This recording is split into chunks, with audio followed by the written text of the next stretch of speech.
this first story, ladies and gentlemen. So earlier this week, I saw videos of Palestinian kids literally burning on fire, just burning up. And this was another attack by Israel. Now, from what I understand, this was a refugee camp outside of a hospital, so it shouldn't have been touched in the first place. But these were people that were sleeping, just, trying to rest throughout the night, and Israel lit them up. On top of that, the other issue that we're running into is that Israel has been once again blocking aid and food into Gaza once again. Let's go ahead and get into this clip here. It's just getting crazier, guys. Turning now to the Middle East, Israel is intensifying its attacks on both Gaza and Lebanon as the situation there continues to deteriorate. This morning, there are major concerns over the safety of 400,000 Palestinians in northern Gaza after Israeli troops pushed ahead with a major ground assault on a refugee camp. In a post on X, the UN's chief for Palestinian refugees said, in part, that many there have ignored recent evacuation orders by Israel because no place in Gaza was safe. He added that many shelters and services were being forced to shut, some for the first time. Meanwhile, in Lebanon, Hezbollah says it has been turning back advancing Israeli troops on the border one day after. Let's go ahead and pause here, and then we're going to go ahead and fast forward a little bit to get to the commentary. Here we go. Hundreds of thousands of displaced Palestinians there. Yeah, and that's a staggering number, 400,000, as you mentioned. We'll start in the Jabalia refugee camp, which is once again the focus of the IDF. Viewers might remember that name, Jabalia, because the IDF was there just over a year ago, raiding that camp. It's now back there, and the IDF says the goal here is to stop Hamas fighters from... Pause. So this is just part of the damage, the fires. Just part of the damage. And this is one of those things where I point to this again, and we got to talk about the US government, because the reality is this could have been prevented. And the fact that you have people that are just sitting there burning alive, which I can't show you the video footage on here, but if you look on social media, you'll be able to see this, where there were actual children burning alive. And our US government gives these talking points about, well, we're going to be, harsher on Israel. We're going to urge them to allow aid to come in. You have to understand that these are just talking points. And you have to understand that the US government approves of everything that Israel is doing. They gave them the weapons to be able to do this to those people.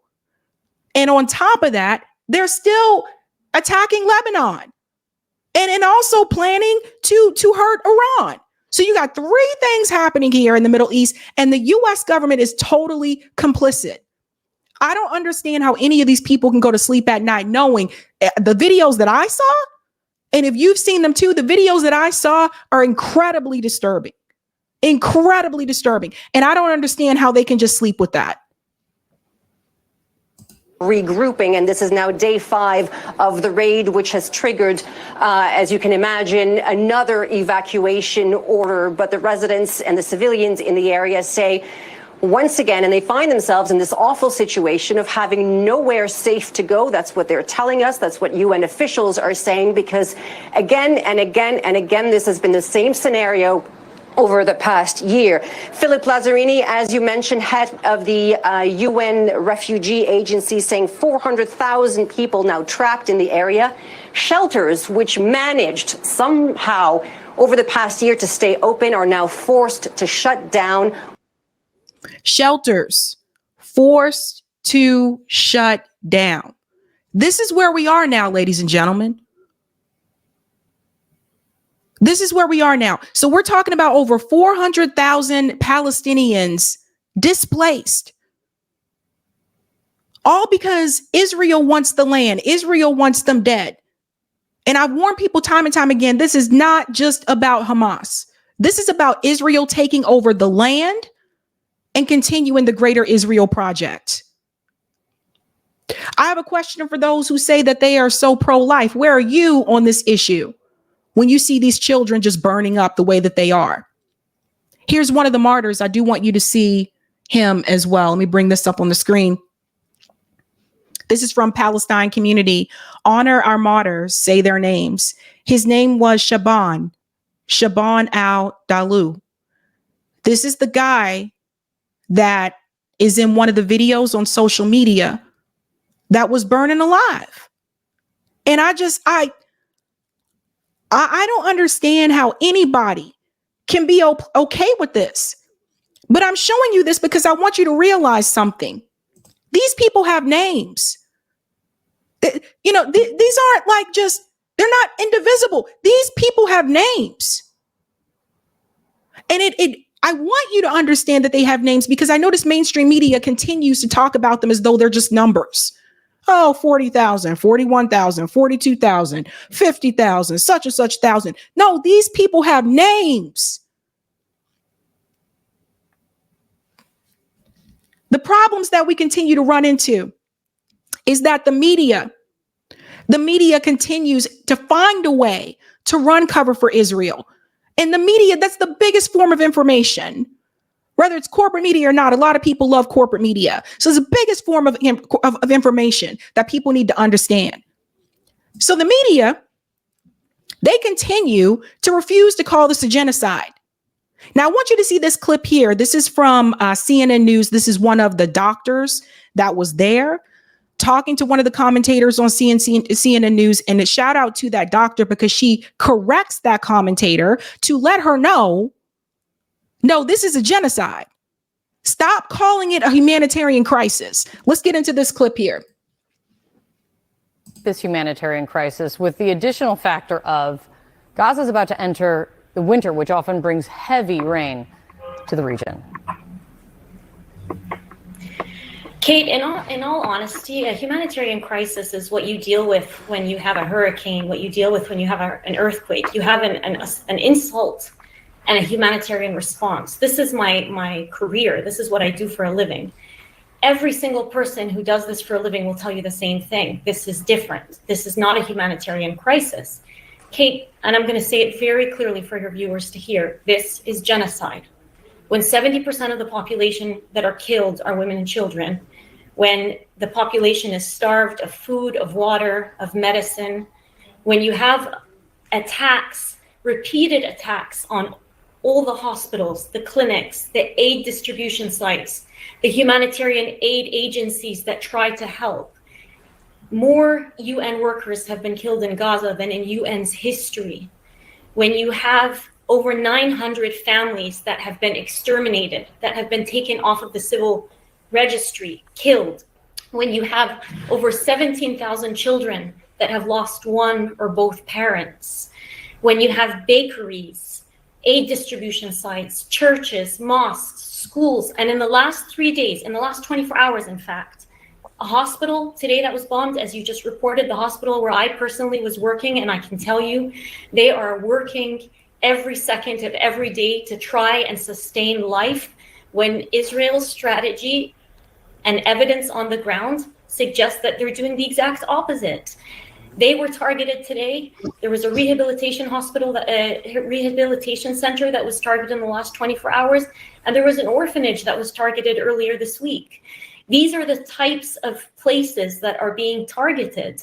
And so it's really hard to hear it over and over and over again, framed in the way that it's being framed in the media, which frankly, Kate, is very misleading. It is very. So there she is letting them know it is misleading. The media is misleading you. And Kate, you're one of them. Very misleading. 365 days of this.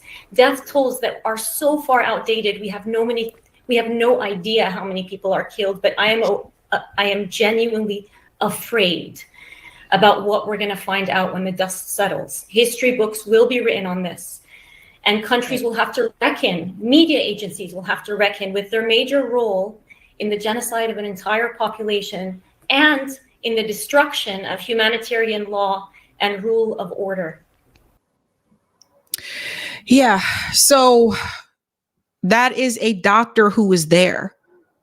someone who's been there, someone who has seen what is happening on the ground. And I'm very glad that she corrected that on CNN, because they're part of the problem, not just CNN, but all of corporate media, the way that they have covered this since October 7th, because they're responding to their handlers. And here's another one that I thought was really interesting. So now AOC is calling this out. Everyone check this out, okay?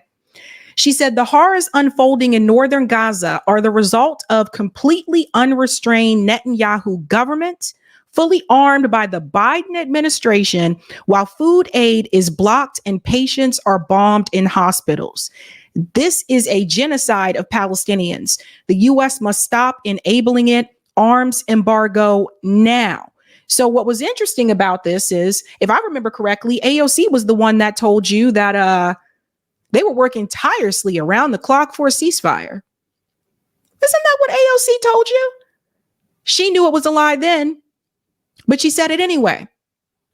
So good on her for calling out the Biden administration. But the reality is, you guys got to know this is a game by now. You got to know it's a game. That's just her trying to play her part to show people, hey, I'm still kind of progressive, a little bit, sort of. But if she was really serious about it, she wouldn't be endorsing and backing the administration that's doing it. Kamala Harris is still very much a part of this administration. Never forget that. I don't see her trying to move towards any of the candidates that don't have that view. I don't see her unendorsing Kamala Harris. No, because she wants to look out for her political career. So again, this is the person who told you they were working tirelessly for a ceasefire. Again, a lie. Now that she says arm embargo now, right? Check this out. Let me show you the game that they're trying to play. U.S. demands Israel improve humanitarian conditions in Gaza or risk military aid. So does everybody see this? So let me tell you what they're trying to do. They have decided to give Israel 30 days to fix the humanitarian aid issue, or otherwise we will not continue to give aid to Israel. First of all, let's talk about the timeline. Number one, just think about all the people that could die within 30 days. Oh, okay, Israel, you have 30 days. You got 30 days to continue to kill people and starve them. You can get away with it for 30 days. 30 days from now is after the presidential election. So this is a way for them, again, to try to help Kamala Harris with her campaign. You see everybody put this together. They could have done this immediately after October 7th. Antony Blinken, number one, should be fired because he knew about it before it was happening the first time. Remember, we talked about Netanyahu snitched on him. So it is what it is. So he knew about it before it was going to happen, knew about it when it was happening. And he lied to you at press conferences to make it seem like he didn't know. Oh, we don't know about this. We got to look into it. He knew. We talked about that a couple days ago.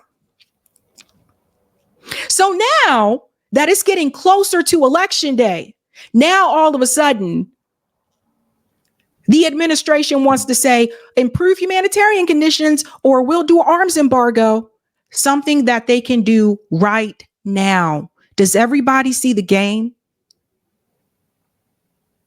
This is how they work.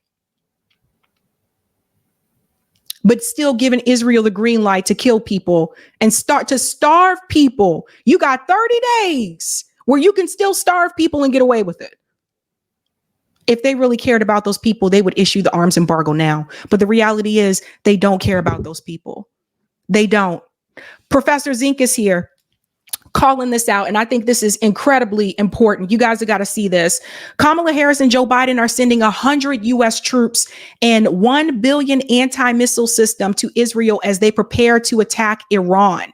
Instead of withholding weapons and forcing a ceasefire, they are bringing us to the brink of a full-blown regional war. Psychos. Everybody see this? U.S. to deploy about 100 troops to operate advanced anti-missile system in Israel amid heightened tensions. These people are insane. These people are leading us to a larger war. This is what they want. Does everybody get it? When the U.S. government, when these officials tell you we don't want a war with Iran, that is a lie. These people are lying to you. That's exactly what they want. Just as Israel wants Iran gone, so does the U.S. government. They don't want them there either. They're all in on it. And I've been calling this out since day one when people are like, give them a chance. Give them a chance. If you would have paid attention to what Biden's website looked like before they revised it. Oh, honey, look at this. This was November 8th of 2020. Watch this. This was shared November 8th of 2020. Bez DeMark says, at least Joe Biden cares for the marginalized. Look at this. How many of you knew about this? Urge Arab states to move beyond quiet talks and take bolder steps towards normalization with Israel. Firmly reject the BDS movement, which singles out Israel, home to millions of Jews, and too often veers into anti-Semitism while letting Palestinians off the hook for their choices. Let me say this again, ladies and gentlemen. While letting Palestinians off the hook for their choices. How many of you saw this? This is the Biden-Harris administration. This was on the website. This is who they always were. The only reason they even started talking about a ceasefire is because they received so much backlash with the protests, because there were mass protests across the world. That's the only reason they even said ceasefire. I hope everybody understands. This was always the plan. They were already calling out the Palestinian people. So you can't buy into, and then I'll show you after they edit it. Because see, people think we can't find stuff. They updated it. This is from Annoyingly Yours, Patrick. Let me show you the update that they made right here, where it says firmly reject the BDS movement, which singles out Israel and too often veers into anti-Semitism, and fight other efforts to delegitimize Israel on the global stage. So notice how they said, and fight other efforts to delegitimize Israel on the global stage. So they removed the part where it said, reject the BDS movement, which singles out Israel, home to millions of Jews, and too often veers into anti-Semitism while letting Palestinians off the hook for their choices. Ladies and gentlemen, this is who the Biden administration always was. Joe Biden wasn't kidding when he told you that he was a proud Zionist. This was always the plan. So let's pretend October 7th never happened. Do you still see where the Biden administration was going in reference to the Palestinian people? They were not in favor of the Arab nations. It's their website, not mine.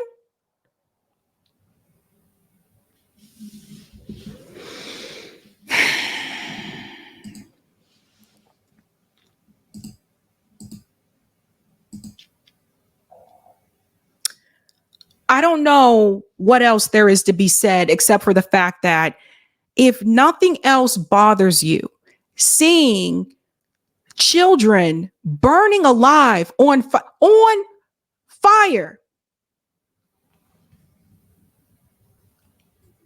there was never any plan to free these people. Do you understand? This whole ceasefire thing, that was never supposed to be a thing. The only reason it became a thing is because of the activism on the ground, because the activists were calling for a ceasefire. And this is something that the Democratic Party has done time and time again. They did this during the George Floyd protests as well. They hear what's happening with the movement. They hear the people chanting in the streets. So what the Democratic Party will do, they'll take the words that you were saying and they will repeat those words to make you think they're going to do something when in reality, they're not going to do anything.